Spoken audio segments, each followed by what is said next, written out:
Muy buenas tardes con todos. Somos estudiantes de la Universidad de Guayaquil, de la Facultad de Ingeniería Industrial, el grupo 3.5.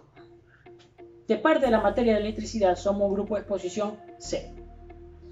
El tema principal, bibliografía de uno de los grandes científicos, como lo es Johann Clark Friedrich Gauss. El grupo está conformado por Hugo Guamán, Joan Sosa, Bruno Molina, Jorge Bayona, Mary Fernández y las personas que le habla, Cristian López. Bueno, yo les voy a hablar un poco sobre la biografía de Carl Friedrich Gauss. Johann Friedrich Carl Gauss nace el 30 de abril de 1777. En 1784 comienza en la escuela primaria con un maestro competente llamado Büchner, cuyo asistente en aquellos años, Martin Butters, llegó a ser después profesor de la Universidad de Kazán. Son bien conocidas algunas anécdotas de ese periodo, en el que parece ya claro una privilegiada inteligencia. Ayudado por Büchner, ingresa en 1788 en la escuela secundaria, en la que el énfasis se centraba en la formación clásica del latín y el alemán. En 1791, un Gauss de 14 años es presentado al duque Ferdinand de Brunswick, quien, impresionado, le concede un apoyo económico para proseguir sus estudios, apoyo que se mantendrá hasta la muerte del duque. Con este soporte, entre 1792 a 1795, Gauss estudia en el Colegio Caroline, una institución de excelencia creada por el gobierno de Hannover unos años antes para la formación de las élites dirigentes. En 1795, Gauss comienza sus estudios de matemática en la Universidad de Göttingen, contra los deseos del duque, que prefería las del ducado de Hesse. Las elecciones de Gauss parecen haberse debido a que en Göttingen disponían de una muy buena biblioteca y de una sólida reputación de orientación científica, ya que esta universidad había estado fundada según el modelo de Oxford y Cambridge, una de las mejores universidades en ese entonces, por Jorge IV, rey de Inglaterra y príncipe de Hannover, y era bastante independiente de las jerarquías políticas y eclesiásticas, algo que por aquel entonces era muy inusual. En 1798, Gauss deja Göttingen y se instala en Brunswick, donde continuará hasta 1807. En 1799 presenta su tesis doctoral en la Universidad de Hempstead, que le concede el grado de doctor. En el aspecto personal, en 1805 Gauss se casa con Johanna Oxter, con la que tiene dos hijos, Joseph y Wilhelmine. Desgraciadamente, en 1809 Johanna muere, así como su tercer hijo, Lois. Poco después, se casa de nuevo en 1810 con Frederica Wilhelmine van Dyck, con la que tendrá otros tres hijos, Eugen, Wilhelm y Teresa. En el aspecto científico, entre 1796 y 1801, la atención de Gauss parece haberse centrado en la matemática pura. En breve las cosas iban a cambiar, porque en esa época Gauss inicia correspondencia con Wilhelm Olbers, Schumacher y Friedrich Wilhelm Bessel, y su campo de interés se amplía, incluyendo la astronomía, área a la cual hará impresionantes contribuciones. Gauss muere el 23 de febrero de 1833 y fue enterrado en Göttingen, sin que en su tumba se grabara la construcción del polígono de 17 lados, como habría sido su deseo antes de fallecer. A continuación yo les hablaré sobre Gauss en electricidad. Las investigaciones de Gauss en electricidad se enmarcan dentro de su colaboración con Wilhelm Wehmer, que fue la más extensa y duradera que tuvo Gauss en su vida científica. Se inició a través de Alexander von Humboldt, que en 1828 persuadió a Gauss para que asistiera a una convención en Berlín. Allí conoce a Wehmer, quien en 1831, y a propuesta de Gauss, se incorpora al claustro de Göttingen. En 1838 Wehmer abandona Göttingen y volverá en 1848, cuando Gauss ya había abandonado la investigación en electricidad.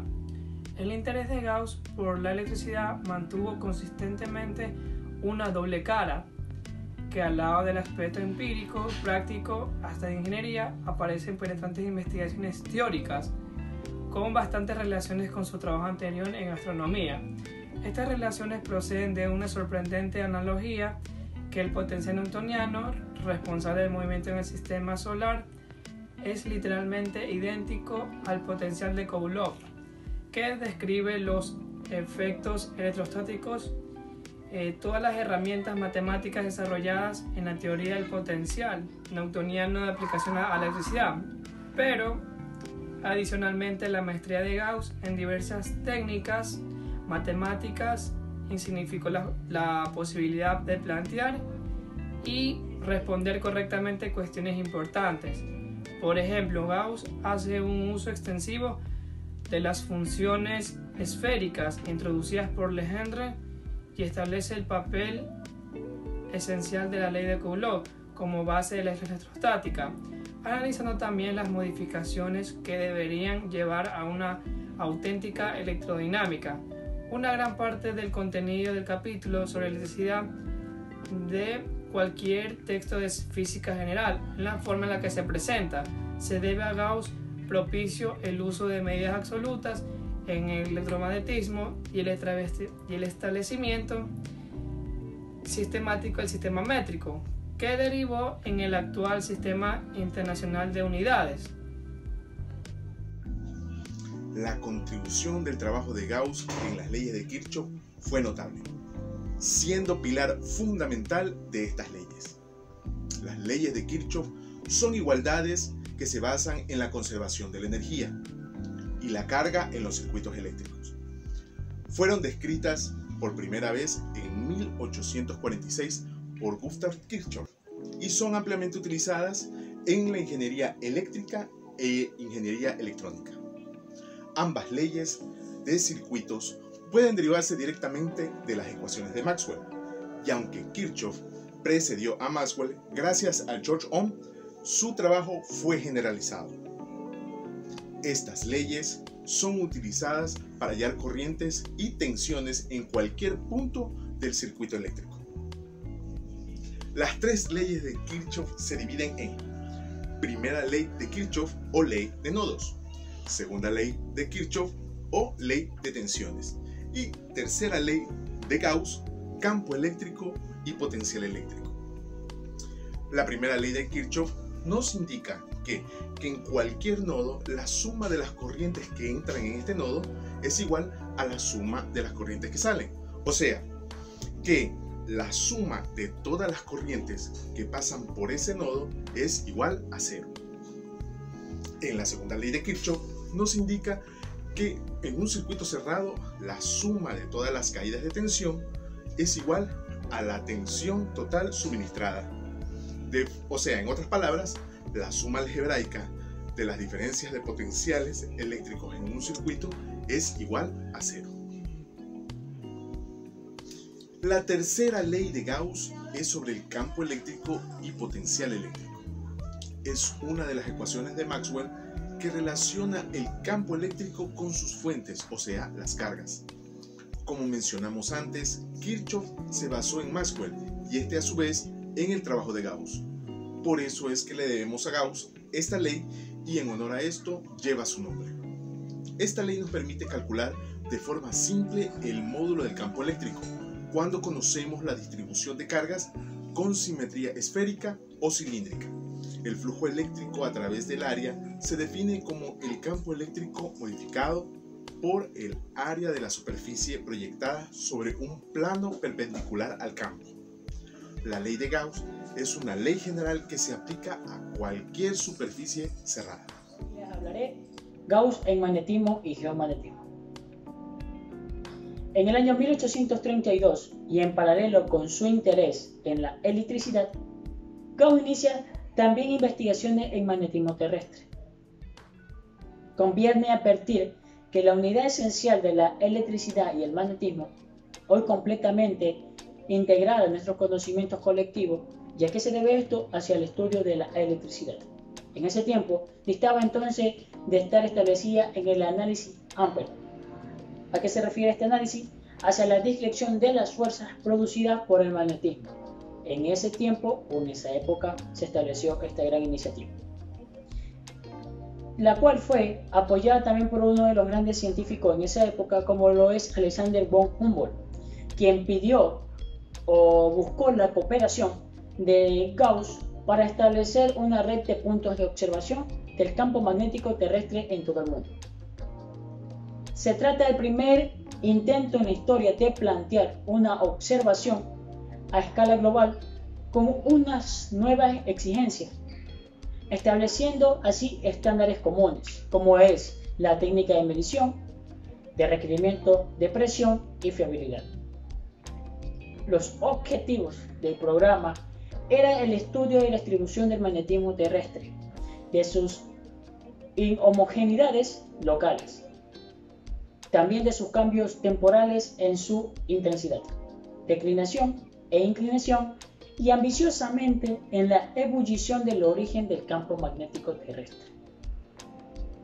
Ya que en el año 1832, Gauss finaliza con la publicación de uno de sus trabajos importantes sobre la medición del campo magnético terrestre. Siguen otros dos trabajos fundamentales en el año 1839 y en el año 1840.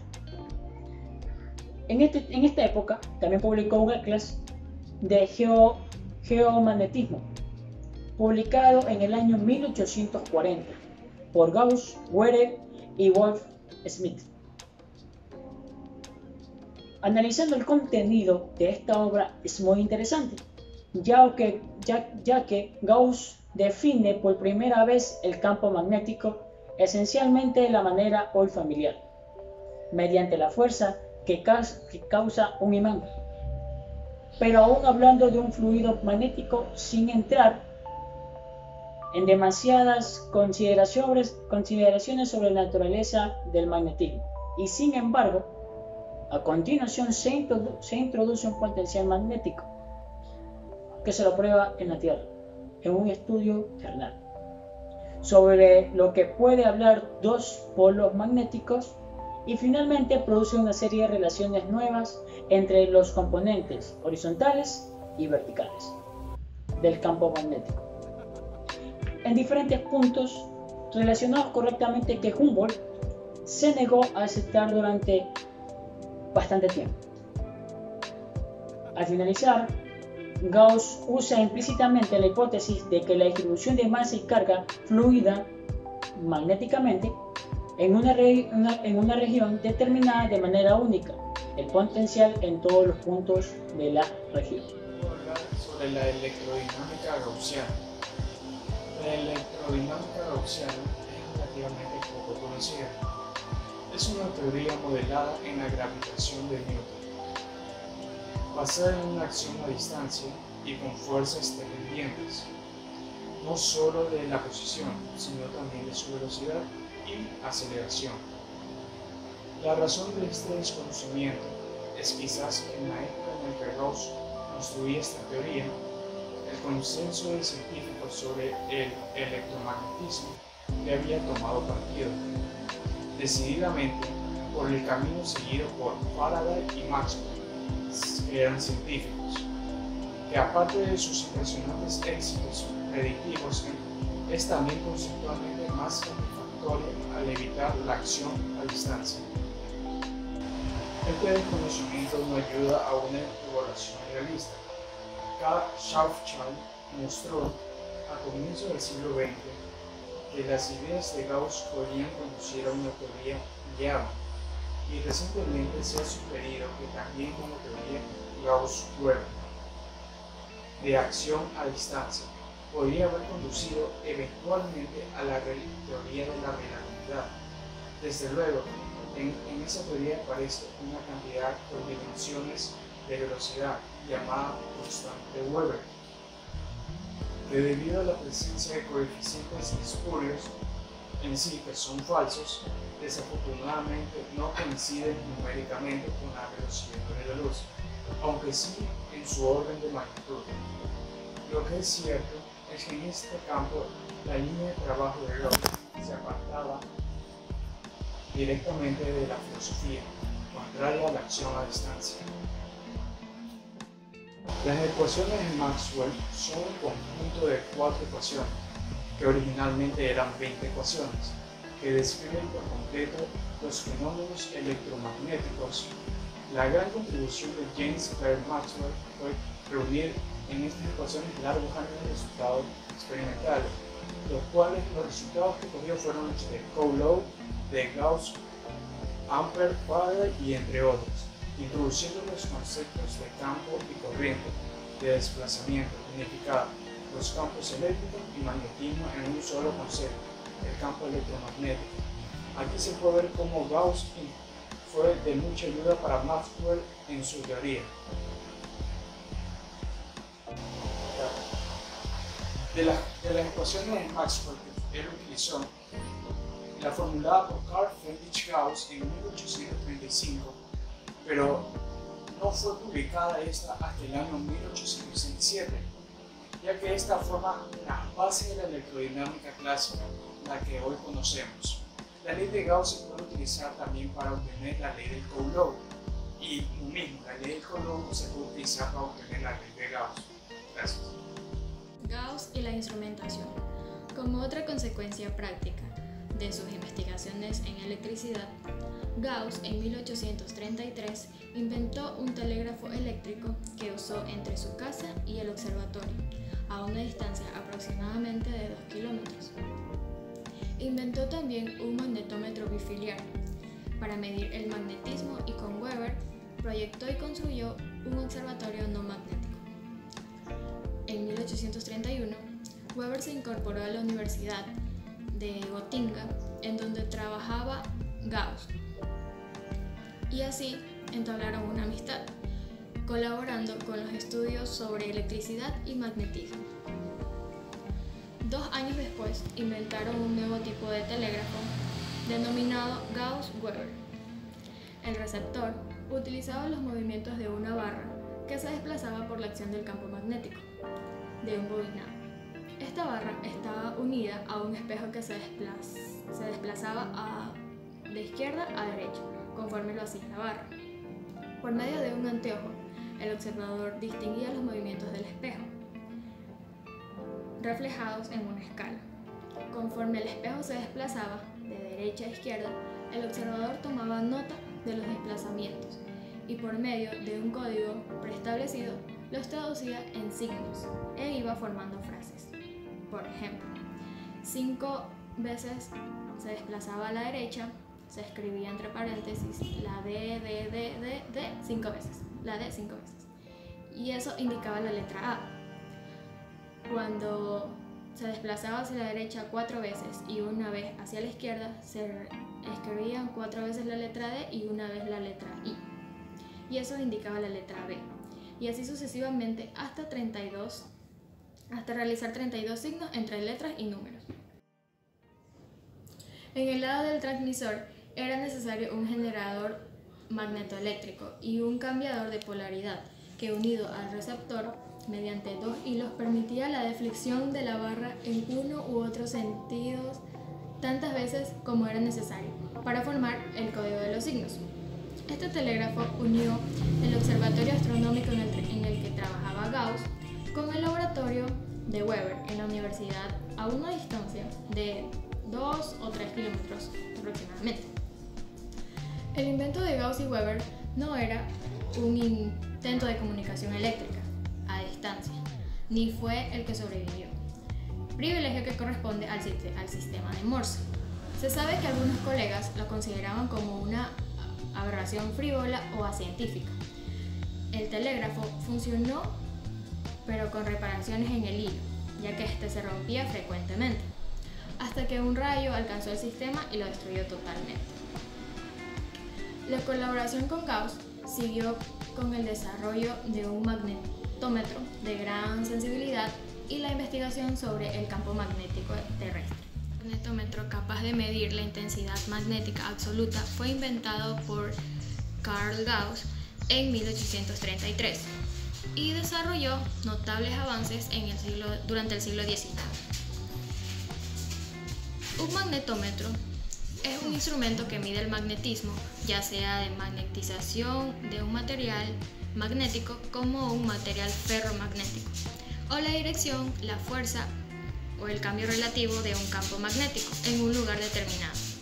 Una brújula es un tipo de magnetómetro, uno que mide la dirección de un campo magnético ambiental.